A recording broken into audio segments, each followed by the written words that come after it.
started, when you first started Budgetdog Academy, where were you before you came to me? Yeah, so good question. So I'm doing very well professionally, commercial real estate broker. So I kind of operate within a small niche in commercial real estate. We do healthcare tenant and buyer representation. So I'll help dentists, like veterinarians, medical, it doesn't seem like a big field, but a lot of these guys are always moving and doing deals. They're doing lease renewals, startups, relocations, building purchases, you name it. And so we represent those doctors, we negotiate the terms for them, and we get paid a commission. I was doing very well professionally in that regard. I just didn't really know what I was doing because I was making a ton of money and I just didn't know what to do with it. I You were didn't doing want to. very well, man. You came to me, I was like, man, you're crushing it at your age, so young, and like the income. You had some debt, obviously, some Yeah, car debt, I remember. What other debts, the amounts, and where were you mentally with that? sure. So at the time, I had I had a ton of cash, and I had a car debt, and I had student loan debt. Now the car debt's a 0% interest loan. However, it was a 7-year term. So what I've done now to handle it is I've been paying $3,500 a month towards it because basically when I did the budget, right, I looked at how much money I was making and I looked at the one of the weeks we talked through the allocation of how much money do you want to spend on needs, wants, investing, debt. So from an investing standpoint now, as of today, I've maxed out my solo 401k, which was 22.5. Wow. Did the IRA max, which is the 6,500, I believe. Five, yep. Did that. I've put in 15 grand into TD Ameritrade like brokerage account that I've been Yep. investing index funds for that. I've also bought Bitcoin. I bought Love some it. Bitcoin. Yep. So I've been dabbling into that as well. So from an investment standpoint, I've already really exceeded what my goals were for the year. So basically, for that bucket, what I'm doing now is I'm allocating the money I would have otherwise been putting into the car payment. So I'm putting 3 grand a month into the car. So that'll be paid off by October, I believe. So I'll be free clear of the car.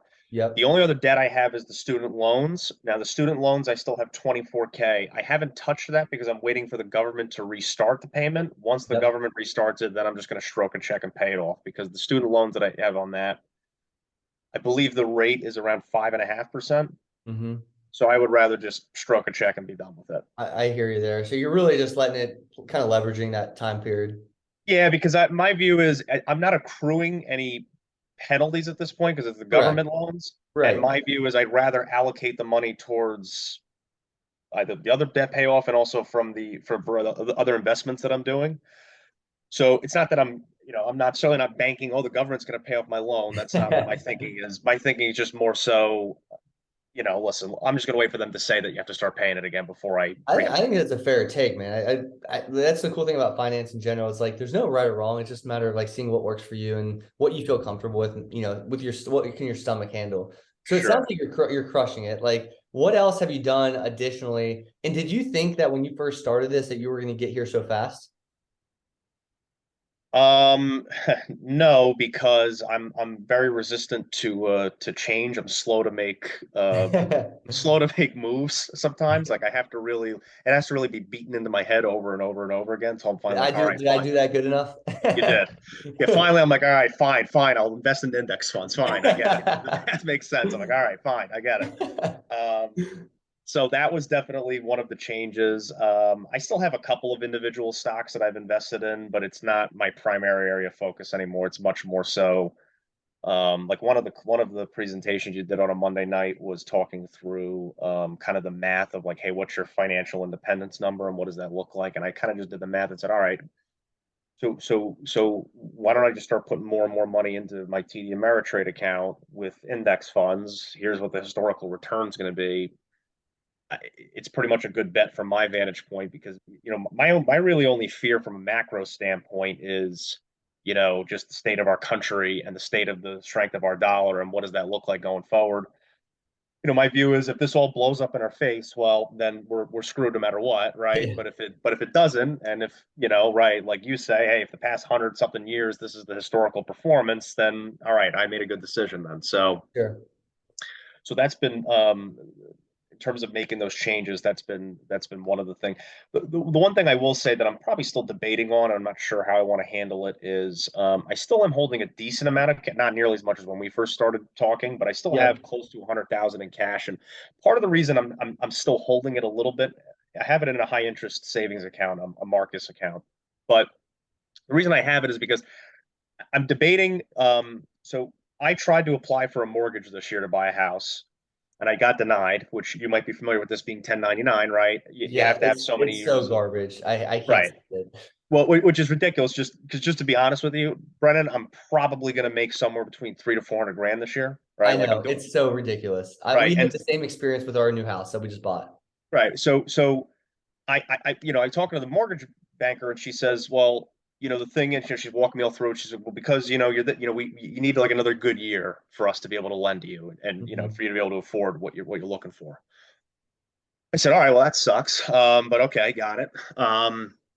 So part of me is thinking, well, hey, do I take that money and just put, buy more into a TD Ameritrade account? Do I put more into Bitcoin? Do I put more into, or do I hold on to that and just put it in the high interest savings account and just build it up to put a down payment? I would That's been probably my, do the latter there.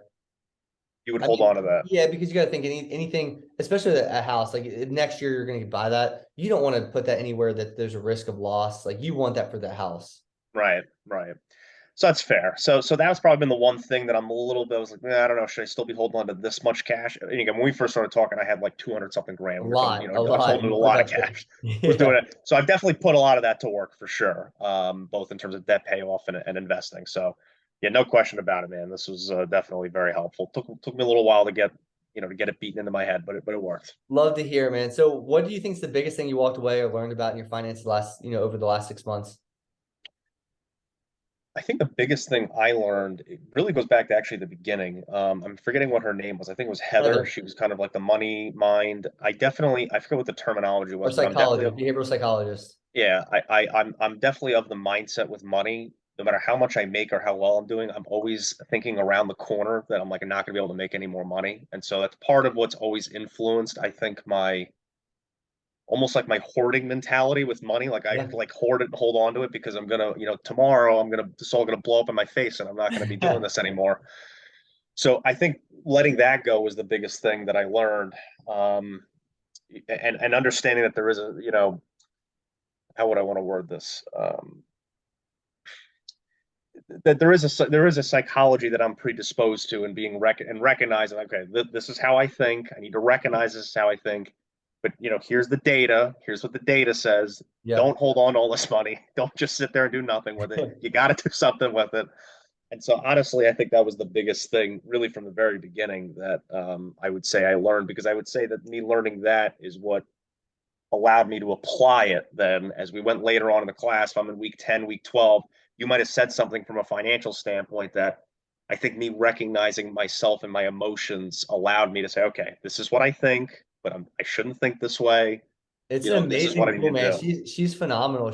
I worked with her personally, and I was like, wow, I'm blown away. And by all means, I'm teaching this, and it's still very powerful for anybody. Which is why I always say every student needs to do that first before they even get into the technical side of things, Sure. or you're not going to move as fast as you should, because that just awareness. It doesn't even have to be like, you solve the whole entire world's problems in that meeting, but it's like, okay, now I'm aware of what's holding me back mentally, and it's like, boom, okay, I can react to it differently or prepare for it differently now that I know it's coming. Hmm. No, I think the way he had that set up was really smart, because again, it almost like gave you the foundation. It's like the 101. We got to start here before we go to this. Like you have to Yes. understand the framework upon which we're even discussing all of this. If somebody was joining the program new today, or they were on the fence of like, man, should I join it? What would you tell them? I'd say it's worth it. I mean, you got to look at things from an investment standpoint. I'm paying back many multiples of that, so it's a no-brainer. You have to look at it from an investment standpoint. No-brainer. I 100% would do it again. Again, because it's like I think you could correct me if I'm wrong, right? I think you largely market yourselves to people who really feel like, hey, I'm in a lot of debt. I really don't, I need help, or maybe they don't make a ton of money and they got to figure out like, all right, what are some avenues and some I felt like maybe I was a little bit unique in the sense that I felt like okay, I'm doing really well professionally. I'm not in like terrible financial shape, but it's like I have all this money. I don't know what the hell to do with it. Like I just don't Yeah. have any. I have no game plan. I don't know. I know I've used that word a lot with you. Is just I just don't know what I should or shouldn't be doing with it. And I had this like paralysis of kind of going back to what we were just talking about. I had this like paralysis of okay, I have all this money, but I don't want to just start throwing it at things and not know exactly what it is that I'm doing with it. And so for me, I think your expertise that you brought to the table was very much well worth it. I think you put a lot of work into it, and it's really, really impressive. And yeah, I'd say 100% it's worth doing. We're bringing a student success manager into it. We just introduced that. We have a student relationship manager. We're really building out, man. Like Yeah, by no means did you get shortcut or anything like that, but it was just obviously as I grow this and hear my students' needs, I'm trying to fill the void and fill that gap. But man, sure. that's incredible to hear what you've done. And you're so young. Like you're gonna absolutely cry. It's crazy that how young you are with the amount that you make, how far how wealthy you can get. Like if you just do half of what we talked about. Yeah. Well, it's funny you say that because, again, going back to my psychology, I always feel like I'm not doing well enough, and and it's funny You're that an that mentality. overachiever, classic What? overachiever. Well, it's funny because I think that mentality, and I can tell you're the exact same way. That mentality, I think, is what motivates me every day to do what I do. Yep. Which is a good thing. The good thing of that is, yeah, I think I'm going to do well, and you're obviously crushing it. You're doing really well, right? The bad side is, I think, sometimes, it's like, and you might feel the same way. You have to kind of take a step back and like, all right, you know, let's look at I the do bigger it all the picture. time. I did it last Right.